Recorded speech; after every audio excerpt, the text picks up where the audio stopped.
And I bet there was a lot of fans here. Yeah, They woke up at 2:32. that's right. Yeah. Well, they get to see this gentleman, Mike Pitcher. Here we go. You got one life, for crying out loud. You might as well just give it all you got. The Deej, Dan Jordan. Your daily dose of reality. Your daily dose of the Deej. I can't believe I'm saying this, but I need my daily dose of the Deej. I make the news. I don't watch the news. I'm a leader. The Sales Energizer, Dan Jordan. Listen, don't worry how to sell, baby. Worry about why people buy. And it's fun. You don't need a 5-hour energy. All you need is the Sales Energizer. Just when I think it's not going to be as fun as the one before, each one gets successfully better. What's the word I'm looking for? What's it going to take to get you into this car today, huh? And now, please welcome the Sales Energizer, Dan Jordan. Boom!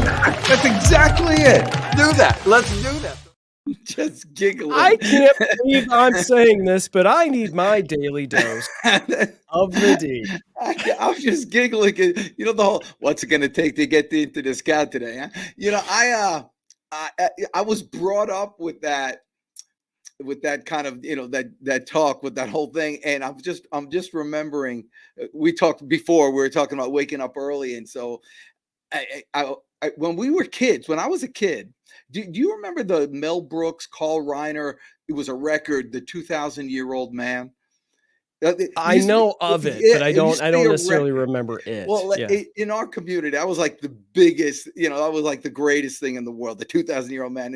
And we used to play it like after dinner. We'd eat dinner at the table with the family and then turn it on. And so they put on the 2000. And there was this one point where they asked him, well, one of them asked the other, Carl Reiner, I guess, asked Mel Brooks, so, you know, you're 2,000 years old, you know, how did you do it? You know, what's your health like? How do you do it? And he goes, let me tell you, it's will to live. And then the Carl Reiner's like, I get it, the will to live. He says, no, Dr. William to live. The man's a genius, you know? And so I'm thinking, and it's like, it's this in the same voice as what's going to take to get you into this car. And so I just was reminded of that. Well, you know, there's nothing like, you know, putting a laser into your demographic and starting talking about gathering around the Victrola when you drop the needle on a record talking about a 2,000-year-old man. But you know what? That's the way podcasts were back in the day. Everybody, you know, would gather around and listen to Orson Welles and you know, these old school radio shows. But now those are all available digitally, and people are listening to them. It's they're great. They're on their commutes, or they're running, or they're walking their dogs. That's like the old school podcast. Yeah, I used to get those. I used to get the cassettes of all these old radio shows. Oh yeah, Jack Benny and all that stuff. You know, and speaking of people that are 2,000 years old, our next guest. You know, we have. You know, they were getting really good. I got the halo effect going here, and so I finally got someone else with white hair. Let me tell you something. Our next guest, I first found him on LinkedIn, and it's one of those things where, like, I put one of my posts out, whatever, and he commented on it, and I thought, I've made it. You know, here I've hit the big time.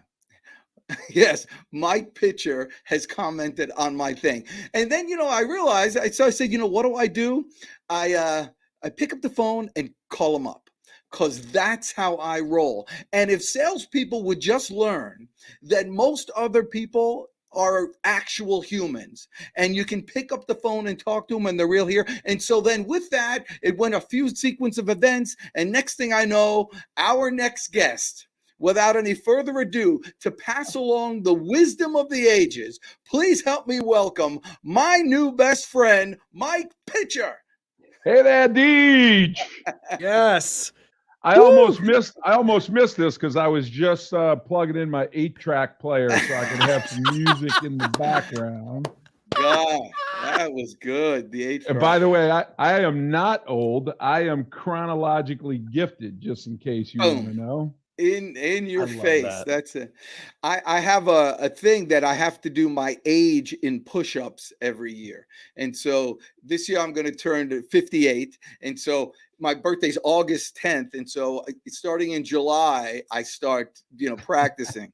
And so I'm up to 48. I 45. I say 40. I'm up to 45 in one pop, but I'm about to plots. Plots is a They good say if word. you they say if you can do 15 in a row, you're in good shape for a guy over 50. So Oh, really? you're looking pretty good. If you do 15 straight through in good form, you're in good shape. Yeah, well, who knows about the form? So the 8-track players, the problem with them was you couldn't rewind them. Remember No. that you had to let it go the whole way. Where were you from when you had the 8-track players? You sound like you're from New York. 1976 to 1980 would have been, well, actually, I was college. So my 8-track day, I installed one in my 1972 Plymouth Duster with a Nice. lime groomed Oh, vinyl top roof, slant 6 engine, 3-speed, and boy, it was a piece of crap. Um, but that would have been my 8-track years, and then obviously you got into cassette, then yeah. CD, then I even did a little period in 2000 where we were bringing internet music to the car with something called an Ego player that played a whopping 8 songs on one Yeah, device, yeah, and that then was and then crazy. Apple got in the business and just killed us. So, but I've always Wow. liked music. Yeah. Well, you're talking to Chris Stone. Chris Stone's a Sony guy. Yeah. Yeah. Yeah. An ego player. I've never heard of an ego player. That does not surprise me at all. So neither has the other 338 million people in the United States. We Wow. were in Atlanta, startup. Bunch of guys started from Emory University that went and did their MBAs. But it was a small device that used a memory card. And Okay. you'll laugh at this if you're into technology. The 264K Oh, card was $269. oh my gosh. Yeah, Just memory the is card. wow. Yeah. Well, I mean, obviously, that's just how technology works. I mean, Yeah. it starts with nothing. And then when you say that Steve Jobs came in was a game changer, that was absolutely a game changer. That was the difference. What was it? 1,000 songs in your pocket. Oh, he Like that. killed it. Remember, you remember that? You probably remember the iPod Yeah. that they introduced was, I think, 500, then 1,000, and it eliminated all the other players in the whole industry. It was like Rio did it, Sony did it. There were 2 or 3 other brands, and they all just went away when the Apple came out with the iPod. And then they put it on your phone, which eliminated the device. Right, Zune was another technology's one. crazy. Yeah, Yep, Yeah. Microsoft had They Zune. did Yeah.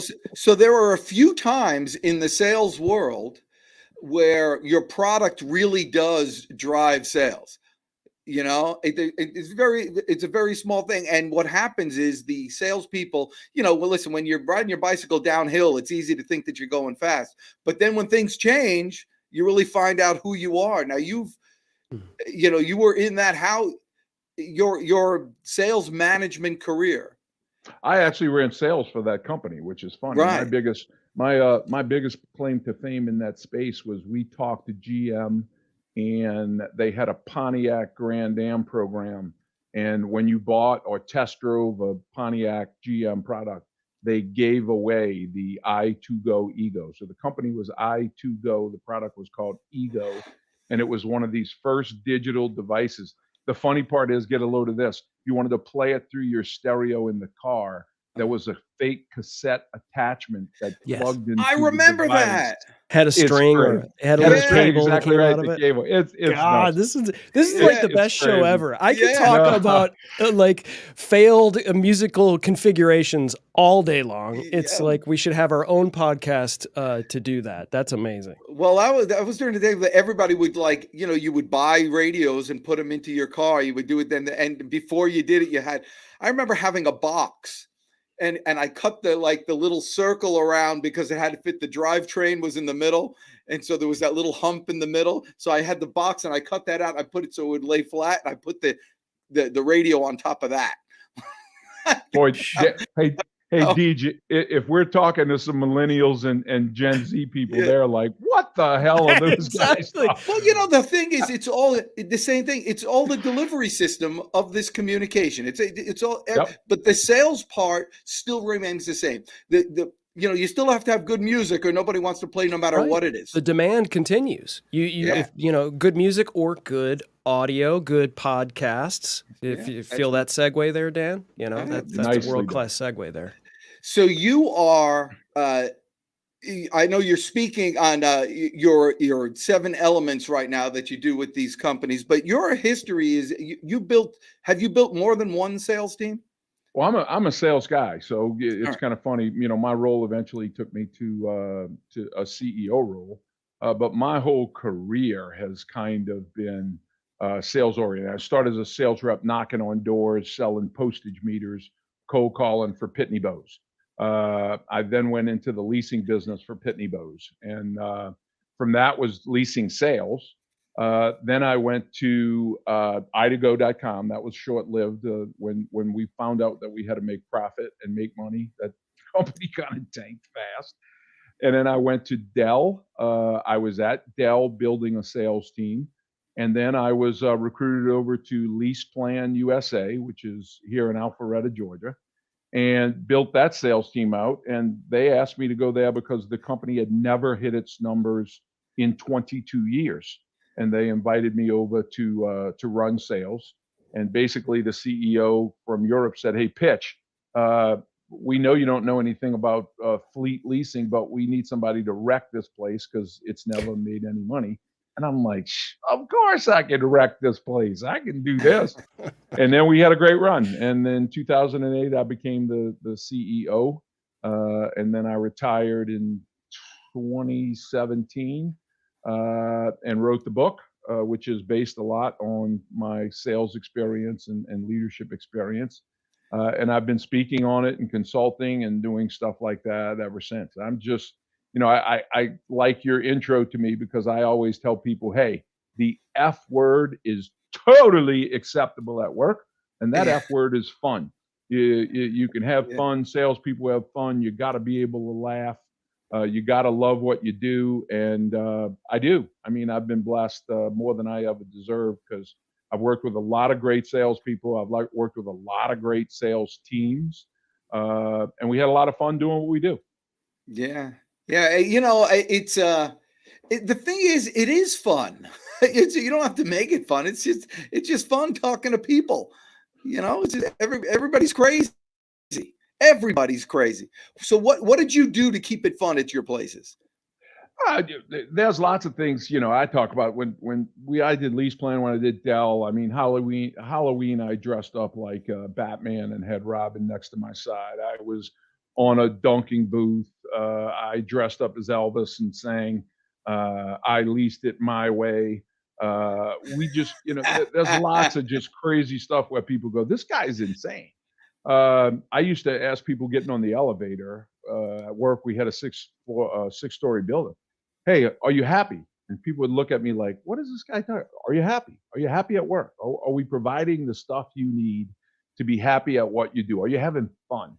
We established a fun at work committee and gave a bunch of people cash and said, look, management doesn't need to be associated with this stuff. You guys know how to have fun.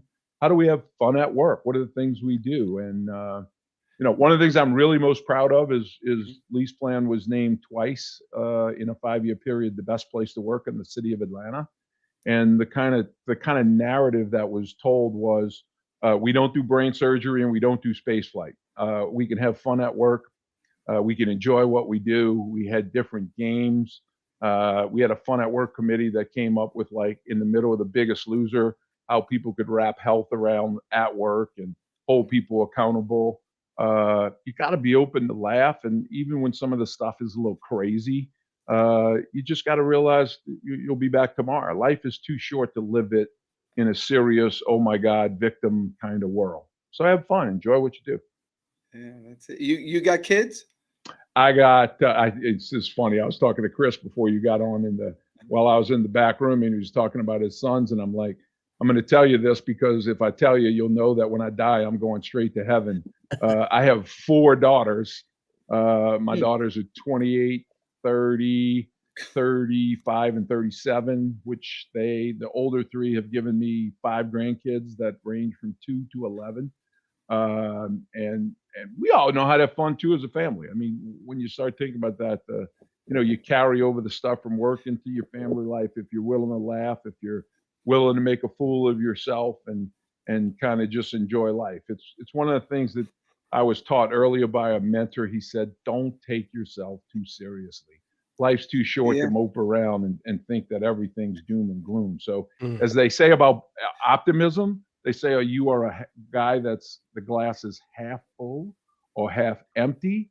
I'm the guy that I'm glad just to have a damn glass. I can fill it That's up whenever I want. that's right. Uh, That's right. Well, yes. So there was a time when they were all in the house together. It was you, 4 girls, and your wife. Yeah, but I was outside at that Yeah, period in yeah, time. I stayed that's in the right. backyard by the pool That's with right. my male dog. That's yeah. I was because what you got to ask yourself that when was the last time I was right about anything? You could find all the things. They'll tell you all the things you're doing wrong. Well, happy wife, happy life, happy Yes. daughters give me even more joy. Yeah, no, that's terrific. So it's the same. It's the same thing. So in work, like your work family and your home family, it all seems to go together. Where are you from? Like you're from a lot of you have a lot of kids in your family. I am one of 3 boys. So we had Interesting. 3, but my mom was one of 9. So there was always a big family. I was born and raised in New Orleans. If you want to talk about a fun city, it's Yes, I hard to do. find somewhere more fun than the city of New Orleans, right? So I was raised that Mardi Gras was Mardi Gras, and things having fun with family was around big tables with lots of food, crawfish, shrimp, crabs, and just had a lot of fun. And it's interesting, Deej, as you try to pull these things into a work environment and Hmm. like time at lease plan. One of the things that people commented so much about was food because we ate at lease plan. And sometimes we would celebrate the executives would cook instead of hiring some catering team. The hmm. executives would flip burgers and do dogs, and we'd be out there. And that was one of the things that people like, you guys really, you guys know what you're doing. And it's like, you guys generate profit, we're overhead, and we want to be able to support your efforts. But it revolves around laughing at food and the different things we did. I mean, let's face it, even family and business, when you gather around a table, you break bread together, it kind of breaks some of those walls down, you get real conversations, and again, you have a lot of fun. That's and that's so important. So you're treating it that because you're right. Everybody, I mean, that's how you find commonalities. When you're in sales, the first thing you're looking for is what do you have in common? Well, pretty much everybody eats, and everybody scratches themselves sometimes. So it's a, it's Hopefully not at the same time. that's right. But the point is that it's a great way to get going, and people shy away from that. I'm always confused with that. What do you tell companies? You go into companies and you consult with them, whatever. The challenge is new people are coming on, and now that they're working from home, how do you create that kind of environment of fun when people are more remote these days? Boy, Deej, your timing is like impeccable. I just this morning Yeah, was at a training from we don't 9 mess to around. 11, from 9 to 11 with a fintech, and we were talking to senior leaders, and they were talking about establishing some kind of relationships. And I'm like, hey guys, you got to eat, right? You got to eat. What about breakfast with the boss, breakfast with the CFO, happy hour with the executive VP of operations, where you invite people on a regular basis, especially for like a CFO. I did this at LeasePlan. It was called Breakfast with the Boss. And once a month, we'd invite 12, 14 people come into a boardroom, cost peanuts. I'm talking about bagels and some blueberry muffins and some coffee, right? And we just talk about the business. Open kimono, ask any questions you want to ask. We can talk strategy, realize that no is an answer sometimes. But to have a dialogue where the CEO's there, or the CFO's there, or somebody's there, and just kind of be that person that's.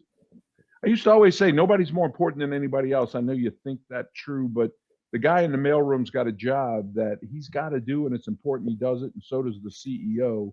We ought to be able, if we're from the same company, sit around and laugh at each other and enjoy, but you got to eat. In those eating sessions, the conversations happen that people go, yeah, it's just a regular guy. He's got a different title, but he's just a regular guy. How do you, by the way, money, that's just awesome right there. Whatever they pay, you see, those people pay for the consulting. We're getting it here for free on the Dan Jordan Live Show. That's what happens, you know. How do you get the quiet person, the introverted person, the ones who, he's kind of nervous in this board meeting with the 12, 14 people and the boss? How do you get stuff out of that person? Remember that it's having a conversation. So the side of it, you're a professional speaker. You've spoken in front of thousands of people. You realize that when you boil that down to having a conversation, and you act like it's a conversation with 5 or you're having a conversation with 500, you concentrate and make eye contact with those individuals throughout. That's pulling them in, that you're having that conversation. The other thing I tell Dan about, that nervous anxiety thing is you lose that anxiety when you do it. Face your fear. It's just have a couple of times. Invite people you're comfortable with. So the first couple, invite your little inner circle that is easier to talk to, sprinkle a few people that you haven't. The more you do it, the more you practice, the better you get. And be honest with somebody. Hey, Dan, the first time you're going to do this is a little uncomfortable. So just realize that that's normal. But if you're sitting there having a coffee and a bagel, let somebody else take care of that conversation by asking a question. They tell you what the answer to your question. You've relieved yourself from having to constantly be talking, and have a dialogue. Just have an open dialogue. At the end of it, if you made some really bonehead mistakes, you can really say, hey, I'm sorry for a couple of these things. And by the way, people love when a boss or executive goes, I'm sorry, I made a mistake. Yeah, and that I just love that. And so do you find when you do that they get more comfortable even just sending you an email, and you're sending the boss an email, and just, keeping in touch? Well, yeah, it's funny you say that. We were talking to executives today about how much people appreciate a note from a top level, right? And I'm not only talking C, I'm talking VP level, director, that someone says, hey, after we get off the show, hey, Dan, this is a great show. You and Chris did a great job. I appreciate it. Those little things that in the book, it's called Lanyap. Those little things that leaders can do to reach out, to thank, to say you're welcome, to say, hey, great job. All of those little things, if you do it, if you practice it, it gets easier and easier. And I actually tell people, if you've never shot a basketball in your life, ever, but I hung a goal on your garage, and every single day for 15 minutes you walked out and shot 20 shots, how much better do you think you'd be at the end of the year? Even if you've never picked up a basketball. If you do it and practice it and play and have some fun and laugh, by the end of the year, if you've done it multiple times, you get a lot better at it. I love that. Yeah, with the Lanya, that's, by the way, that's how I do my push-ups. It all comes together. I do one more every day. There you go. I keep it up. I start with something, just do one more every day. So it's a lot easier. By the way, also I lower the bar. I never go down. I never, drop down to do push-ups to do 50. I go down to do 1, but because it's a lot easier in my head just to drop down and do 1. But once you're there, you can't stop. And so I freak myself out. Dan, you and I are probably of a generation that our sales leaders used to say, one more call. At the end of the day, one more call. I love that. And if you did that, you knew the activity would eventually create the results, right? It's about that game. But hey, how about one more call? You mentioned Lanyap, and part of the book, the magic of Chris Stone is such that if you just have to mention a certain things, and he does this. Oh, look at that! Look at that! Yeah, that's it. So, what are the 7 elements? So the 7 elements of leadership are laugh, learn, listen, language, legacy, Lanyap, that Lanyap one is the one that sometimes throws people, but you can explain it, right? And love. Yeah. Laugh, learn, listen, language, legacy, Lanyap, and love. Yeah. That I gotta admit, that's the first time I've ever heard the word lagniappe. Oh yeah, that's because you've not been to New Orleans. That's what they do every time you Okay. get you get a little I don't know what's a sauce there. I don't know. You get whatever you get there, and they say, "Hey, give me a little onion," and they throw a little extra one on there. Boom. Hey, Chris, I can give you this example so fast you'll realize what it is in a heartbeat. You ever been to a Okay. bakery, order a dozen, and you get home and there's 13? That is lagniappe. A little something extra, and you go, added wow. value. It's There like you an go. added value. That's what in the music business, that's what we called added value. You buy something, you're going to get a little lagniappe. All Well, right. something Yes. extra. Yeah. There you go. Yes, it's something a little extra that you're not expecting. You know, like the extra thank you, the extra. Mm. And I gotta give it. I made a testimonial for that book after I read it. It's one of those books that I actually read. You know, a lot of people give you books, but it's not a good read. But man, this is an actual good read. And in that, you know, a lot of people sign it. I do it myself with my books. I just sign it, whatever. My picture, it had a whole page. And he wrote something about it, about me. He obviously researched a little or what have you, and he knew it hit all my buttons. He exemplifies and lives that little extra, that lagniappe, and I appreciate it. But Look at Chris. This team is great. Look at this action as we're talking, and Chris has got all this. I thought we would coming just up. read along here, Dan. Yeah, Since, Nicely done. Yes, no. I love that you dedicated it to the women in your life, your wife and your daughters. That's amazing. That says a lot about you. Well, let me tell you, this is kind of funny about the book is when I worked with a coach, and Dan and I have had this conversation about coaching and mentoring and hiring people that are better than you to help you. When I worked with my writing coach, Anita Henderson, and she said, "What's the objective?" I said, "I want to have 5 copies. I would like to have 5 copies, meaning my 4 daughters and my wife have this copy that after I'm gone, legacy, right? They can look at this and see what I think were the important things in life, because my leadership book is not just about business. It really is about life as well. And now thousands, maybe even 10 if you count digital downloads, 10,000 of the book later. It's been a lot of fun. Major corporations use it. Chris, you put up the little promo there. If you go to my website, you can download the book for free digitally. And when I talk to people, they go, "You're giving your book away free. You really shouldn't do that." I'm like, I don't really care about book sales. I'm not trying to sell a book. I am trying to sell the idea that leadership matters, that our world of sphere of influence is much larger than we ever think it is. And a leader is the 18-year-old quarterback of his high school. A leader is the first time PTA president. A leader is someone that's going to work and influences the other people around them because they're such a good person. Leadership is about influence. It's not C-level. It's not VP. It's not title. You also are a leader in your own relationships with your wife or your husband or your partner. You're a leader in the relationship with your kids. And that's the whole premise of giving the book away.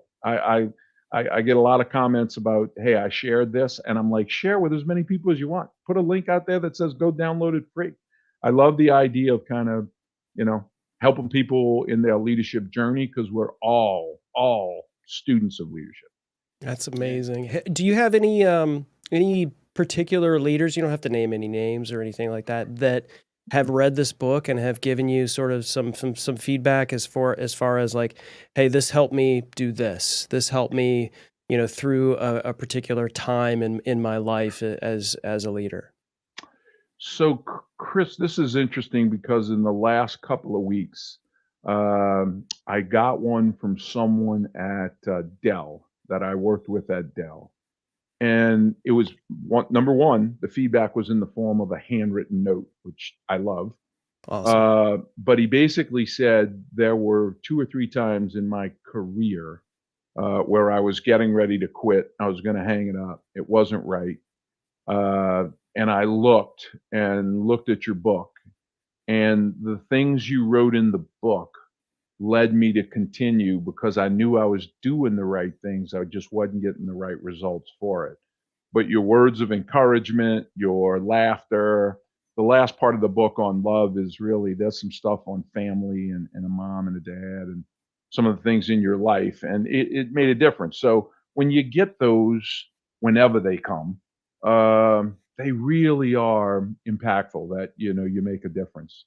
But I also work with some people here in Atlanta, a fintech, where some people have said, "Hey, look, Mike, this stuck with me." And those are the kind of things for a salesperson, Dan, you know this as well. When someone jumps on that lanyard thing, it can change their career. Oh That my little gosh. something extra. When I'm looking at four salespeople and their products are very much the same, right? It's almost they're almost identical and priced the same way. The issue is what's the differentiator? And for a salesperson that does the little things that other people don't do, Mm. that makes a world of difference. And the other one is so important. One of the action items or the book is listen. We don't listen well. And if I say that to men that are watching this, I'm not a sexist. There's research behind it. Women listen better than men do. But if you practice, if you actually listen to what your customers are saying, if you listen to the signs around you of the pain they're experiencing, and then you offer solutions, that's when sales reps or sales professionals are very successful. And the really great salespeople on occasion tell a customer, "I'm sorry, but what I got's not going to solve your problem." And boy, when you hit that, that's where the referral button goes off like fireworks. That you're just saying, what I got is not the right fit for you. But I'll Mm. try to find somewhere that does. That's the difference between a sales rep and a sales professional. Well, Wow. actually, I agreed. And what you're doing there is you're practicing leadership. You're leading them to the right decision. And so that quality that you have shows through in there. Let me ask you, were you always like that? You say you had two other brothers, correct? Mm-hmm. Mm-hmm. You're a big guy. Oh, let's say football player. Yes. Okay. What position? Quarterback. Okay. Ah. Leader. So it started from that whole thing. A lot of girlfriends? You don't need to answer. But yeah, but I mean you Only one that counted, and I married her. Boom. okay. Yeah, Excellent answer. that's right. Well, I'm like I had two girlfriends my whole life. I married the second one. What are we gonna play around for? So yes, so you a lot of this stuff you came about kind of naturally. It's- So other Dan, it's a funny question because a lot other people have said, "Hey, how did this happen?"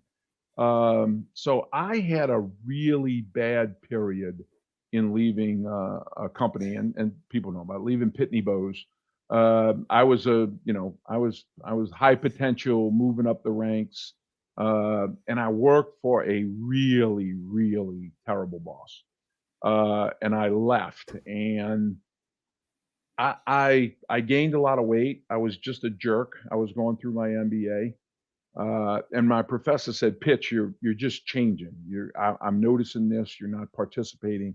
He said, "Go back, go find what made you successful. Go find the things that are important in your life and leadership." And that's where the seven elements came from. So, I mean, I think I was a pretty good leader. I was a student for a long time, but a lot of this was in 2000, prior to me joining LeasePlan as CEO, prior to me joining Dell. And it was research. It was a lot of kind of introspective. What are the things I don't do anymore that I used to do? What are the things I got to get back to? And that's where this kind of came about. My dad was a seaman, so he was gone 6 weeks at a time. So I was raised by my mom. And I really think a lot of that motherly side of, I'm 6'1", 250, pretty big guy and a football player, but that softer side, that gentler side, I think came from my mother. And it's treated me well.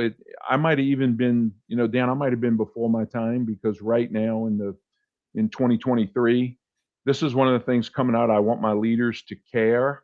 and I want to know that they care about my development, and that's a piece always came natural to me because um, I you might have heard me say this. Nirvana is these three things: when you love what you love who you do it with, and you love who you do it for. When you find Mhm. those three things, you'll never work another day in your life because you love who you're doing it with, you love what you do, and you love who you're doing it for. Wow. If I wasn't have fun, I left, and that's why I left. A 20-year career somewhere. I wasn't having fun, and I was miserable. And I got back to it. Hey, Rick Gilkey at Emory, thank you so much for kicking me in the ass and saying, hey, go back to what was making you successful and figure it out. And that's the basis for the book. Have you ever given that advice to someone else? Oh, many Yeah. times, many So times. that's a common thing. Oh, without a doubt. I mean, life is too short. And people talk about, yeah, hey, you're a CEO. You made a ton of money. You were controlling things. Of course, you can say that. Well, I wasn't when I left that other company. I was a VP. But even today, I mean, it's hard. People go work-life balance. If your work life is miserable, there's a pretty good chance that that's rolling over into your family as well. And vice You, versa. oh, without a doubt, without a doubt. People can't check that at check that at the door. That's BS. You're a Right. whole person. All of that stuff is inside. And I tell people, periods of 3 months or 5 months of kind of like insanity work and it's crazy and this is driving me nuts and there's so much pressure and stress. I get that. That happens no matter where you are. You go into a year, 2 years where you really don't like what you're doing. My advice is always the same. There's another world out there and there's another place. And by the way, I think it's why culture is really so important today Yeah. because the last two generations are right. Hey, look, I can make money. I've got multiple different ways of making money. I want to work for a place that what I do makes a difference. The people there care about me. And by the way, collaborative team, camaraderie, we care about each other. Mm. And I Mhm. think a lot of that starts at the top. Yeah, so how do how do you release? Like, let's say you go on to a good 6 week stint that you're going gangbusters. Maybe not now, but when during your with that other company. Um, what's your personal release? What are your hobbies? So I'm a Taurian, but I am a water boy. My place to go and find kind of inspiration is on the ocean, on a lake. I'm fortunate enough to we have a place on Fripp. I just got back from 3 weeks, and it's where I plug in and just kind of let the world go by, and it's where I get my inspiration. It's where my thoughts come from. It's where I can be with my wife and we can take walks and talk about the things we're doing and the things we want to do in the future. But that was even as a CEO. I tell this to people that are in executive positions. I don't know if you know this, but like half of America doesn't take their full vacations, not even like 75% of their Yeah. vacations. And I tell people, especially at C level, you got to grab 2 weeks consecutive. The Hmm. first week, you're still thinking about all the stuff back at work, and it's, oh, I'm checking my phone and I'm doing all this other stuff. The second week is where you really recharge and you just go, hey, what do I want to do? What things are important to me? What could I do better? If you use those periods of time to reflect and to think about how you can be better. And by the way, with regard to leadership, people go, hey, this was good. You're a great. I am a great student of leadership, and I am a constant learner. I love doing some of the stuff I'm doing with a couple of these startups because I'm learning from these younger leaders or people that are early in career that they view the world differently, and it's helping me understand how I can improve. And one of those guys introduced me to the concept of constant and continual improvement. If you can get 1% better a day, what are you reading, watching, or listening to? That's once a day, 5-10 minutes. How do you move? And they had the conversation of, hey, look, 10 minutes a day. If you do it every day, is 3,600 minutes. That's a whole lot of time on learning different and new things. Yeah. TED Talks, like what we're doing here, podcasts. If you break this in short segments and say, wow, what did they say? What were they doing? Audio, there's just the amount of great content on the internet is insane. And as a leader, if you take advantage of it, every day you get a little better. Come a year from now, you're going to be pretty darn good. Yeah, yeah, really, the old days. We started off by talking about 8 tracks, but the old days I used to do that when you're traveling from customer to customer, from prospect to prospect. You had your sales tapes in. Zig Ziglar. I'm listening to Zig all day long. Brian I was Tracy, Brian Tony Tracy. Robbins. Yeah, I Yep. was there you getting an go. entire education. I used to listen to Harvard lectures. I would get the whole. I never went to college. I've heard more lectures than anybody who's gone to college. I listened to whole series of these things, and all civilizations. So when you're, I had something, and I wanted to ask you. You were talking about the learning. Yeah, look at that. Well done. Is he not the best producer? Yeah, you got to be careful, Dan. I might come after this Chris guy because he's pretty amazing. Which one are you? Okay, so so I was watching something on I guess maybe it was a TED Talk or something recently, but I was talking about brain health and all that, and he says the quickest way to kind of ensure that you'll get Alzheimer's, the way that you'll get that you'll screw up your brain is quit school, basically quit learning. Yep. And you stop that whole use it or lose it thing is real. That was he had like 10 things. One of them was give up coffee, but the first one on top of the list is stop learning. Yeah. And so think about it. It's a double whammy. If you're in the business space anywhere, if somebody is constantly learning, and you're not, it's not like they're just going to pass you by a little. You're going down and they're going up. It's like exponentially you're losing out. And it's as simple continuous and ongoing improvement in your own life. Yeah. And by the way, good leadership is intentional. So you intend on a daily basis to get better. So that side of, we all get busy. We all got a calendar that fills up. But it doesn't sound like much. But if you block off that 10 minutes from 10:45 to 10:45 to 10:55, and it's a 10 or 12-minute TED Talk, or it's 10 minutes of something that came out of Harvard Business Review, or whatever that is, if you make time and a lot for that activity, it really is a lot easier to do. It's about discipline. I had a mentor said, don't tell me what's important to you. Show me your checkbook and your calendar, and I'll tell you what's important to you. And how we spend our money and how we spend our time, and time is that incredibly valuable currency. Those two things really kind of, hey, that's where you place the importance and priority. Are they on your calendar? I want to learn for 10 minutes a day. If you do it, it's got the ability to change your life. How do you prioritize this, Mike? Oh my goodness.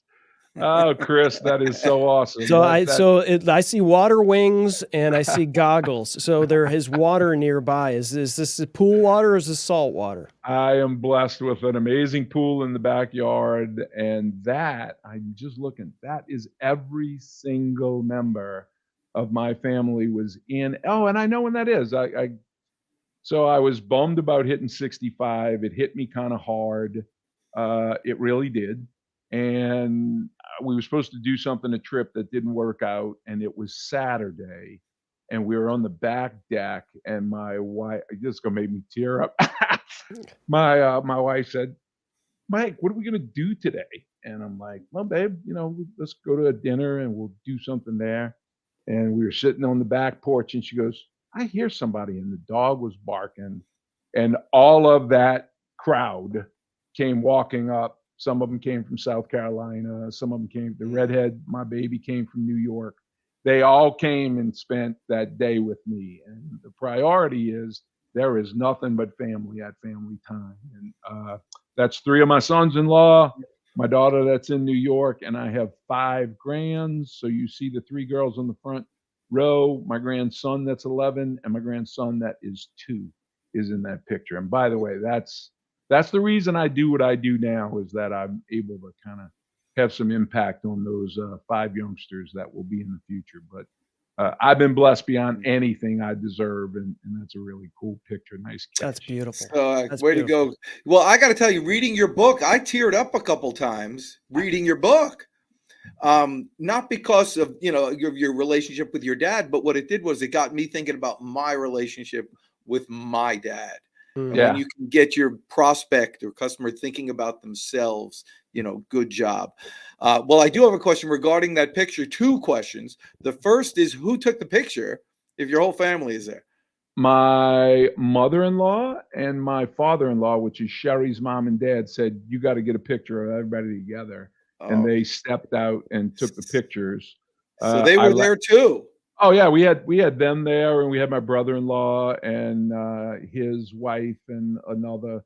We probably had 25 people in the backyard by the end of the day. But again, total complete surprise. They just come walking up with cards and signs and That's balloons. excellent. And I was like, That's a okay, little, I was 65 does not suck that bad. This is pretty yeah, good. that was a little lagniappe there. And Lot so of Lanya. how many years were you married? I Are you am. married? I'm sorry. We just celebrated on June 29th. We just celebrated 16 years together.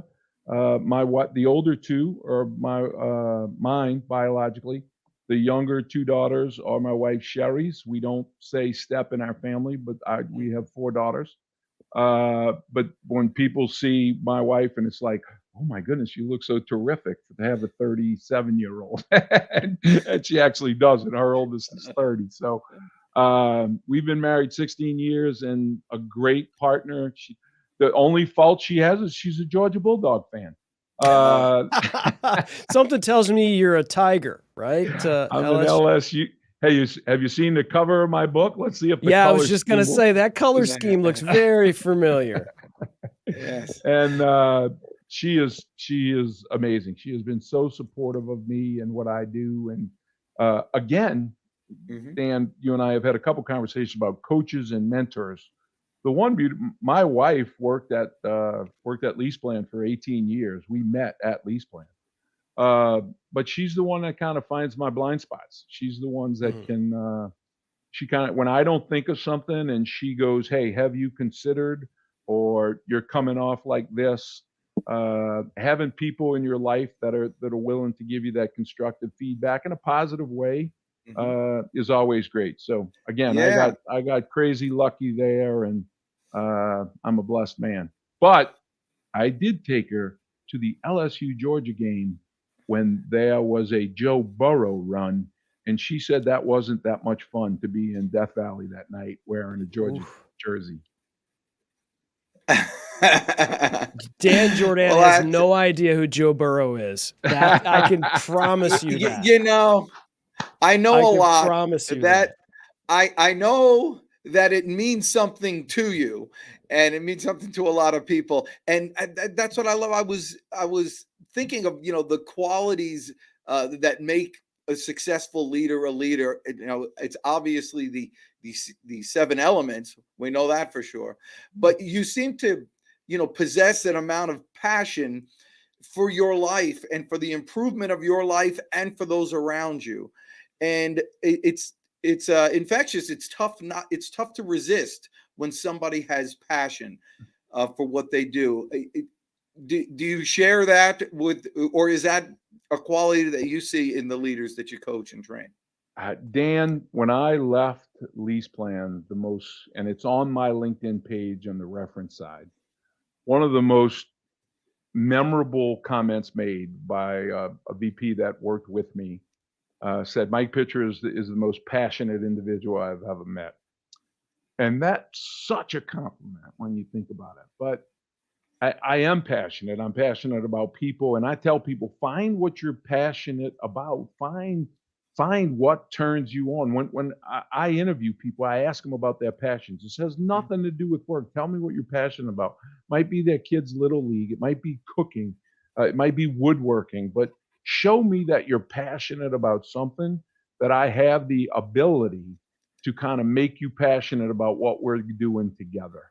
And when everybody kind of jumps in that boat, rowing the same direction, that is one of the things. Oh, wow. Natalie Pierce is her name. That is one of the things when in life, when you find that passion and turn it on, it's unstoppable. It's infectious. I mean, people see that passion and just go, wow, this is so incredible that it really works for you. So I am passionate. I'm passionate about my family. I'm passionate about what I do in leadership and training. You were talking about, hey, when you get those really busy times, this October, I think in 4 weeks, I'm going to be speaking 6 times in different locations. And my wife is like, why are you doing this, Mike? And I'm like, because these opportunities are not always like this. And I want to just jump on it and enjoy it. And when someone walks up and says, that's stuck, when someone walks up and says, I need to leave the room and call my dad, or, hey, I need to reconnect with my brother, man, that's worth more than the paycheck. Yeah. People that haven't done that don't realize what a blessing that is to be able to have an impact even on one person. The secret thing in the speaking business is only about 3% of the people remember anything after after you leave, but that 3% take it for the rest of their lives. And it's a big thing. They'll be on a podcast in 10 years saying my mentor gave me this piece of advice and it changed their life. And it's funny as you say that, Dan. When I close, I ask people that I do some surveys, and I say, how many people do you really think that these 7 elements are going to change the way they lead? You think it's 1 in 5? You think it's 1 in 10? You think it's 1 in 20? And then I'll let the audience answer, like, hey, maybe somebody says 1 in 50, 1 in 3, 1 in 10 change. And I said, don't worry about the second number. You just be the one that it changes. And I always get comments that come back from people later of, this is what I took. This is how I changed. You got 7. People go, 7? Which ones? What's the most important ones? And I'm like, the ones you work on. That's the most important. Just start somewhere with 1, 3, 5, 7. If you wanted to start with any one, if you're a male, start with listening better. Listen to your kids better. Listen to your wife better. Listen to your boss better. We can all improve listening skills, and start there. If it has impact, go to number 2, 3, 4, whatever you choose. Yeah. I'm going to start by learning to pronounce Lagniappe a little bit better. I don't feel like I got that down. I got to get a little more Cajun in it, I think. It's a little French word. You're all right. there. Hey, Chris. Yeah. Do it phonetically like this. Lanyap. Lagniappe.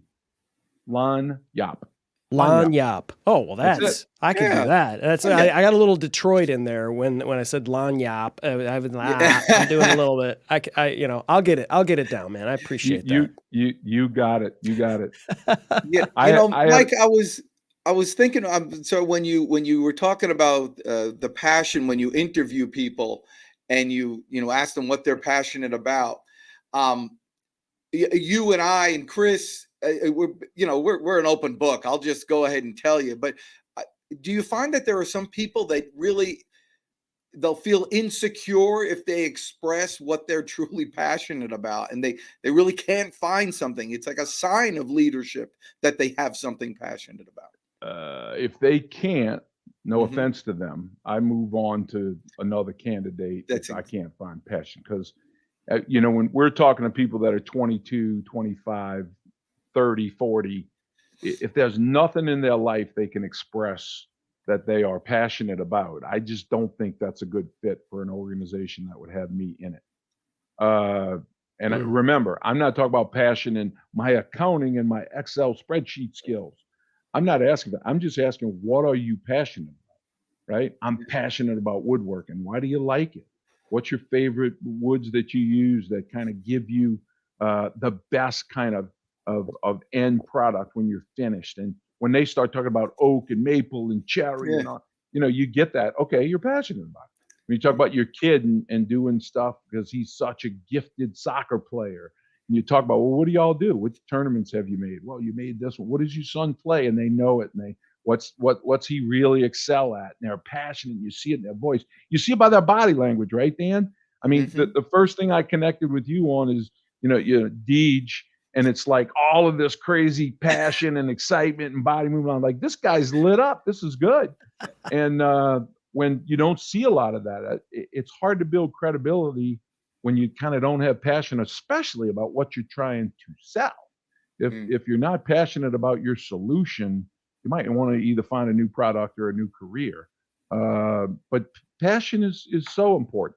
Yeah, that's right. And it shows you're a real person. People generally like to deal with humans. That's true. Even these AI guys, we got to keep an eye on them. Yeah. But even AI wants to deal with humans. They don't want to talk to another computer. Well, this is great. Well, I got to tell you, by the way, speaking of awesome humans, can you believe how good Chris Stone is with this? Is this not the most professional thing? This is one of the best I've seen. But when I make a comment and the screen slides to the three of us on the left, and there is the document or the component of it on the internet, I'm like, this guy's remarkable. Chris, very well done. It has been a pleasure. Yeah. Thank you, sir. Man, you have dug up some cool stuff, including the 65th birthday picture in the backyard. So hey, you put it on the internet, I'm going to find it.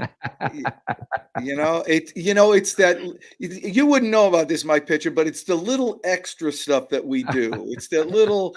I'm adding a little lanyap.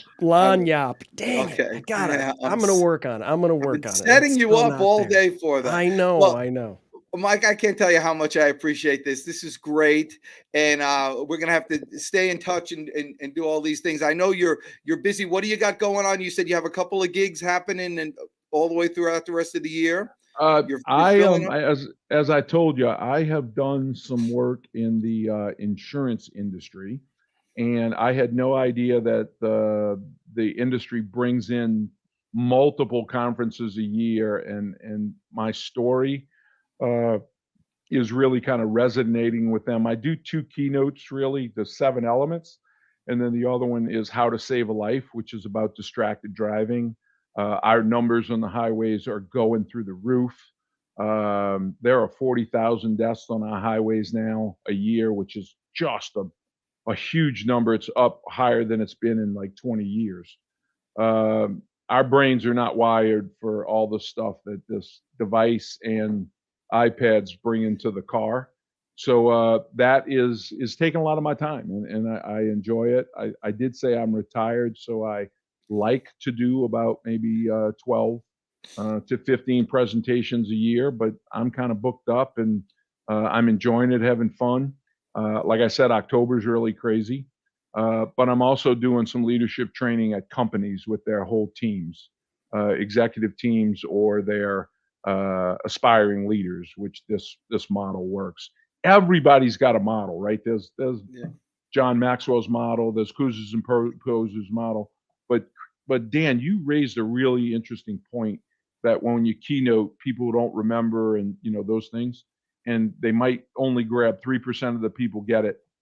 The interesting thing about the model is people can always name 3 or 4 of the 7 elements, the ones that rang true to them. And that's the piece that I find encouraging, because, like you guys, I've sat through a lot of corporate stuff and seen a lot of presentations, and there's lots of leadership models. But when I ask people to name them and name the components of them, it's rare they do. And I kind of go back and do research with some of the stuff I've done. They can always name 3 or 4. Yeah, that's great. I love it. I have people that come to me and remind me of a story that I told 10 years ago that they remember and stuff. That's how we have to do it with stories. Did you see that, the way he put the lanyap thing down there? Watch this. I mean, he's just, it keeps getting better. Well, it's like right beneath my chin too. We'll just leave it there. I appreciate you coming out here so much. And this has just been, I thank goodness I have this recorded, so I didn't have to take notes, but I got it. I got your book. I read it. It's on the bedside there. It's a little extra stuff. And I love it. and you're killing it out there. My one Lanyap is always a little extra, so we'll make that happen. Hey, Deej, let me make one closing comment there, buddy. Just keep that passion going. I love it. Yes, sir. We're rock and roll. And for you guys out there too, whoever's watching this here, if you're out in sales or you're in management, everybody's a leader of their own life. And just remember, you're the best and I'm the Deej, and let's go get them today.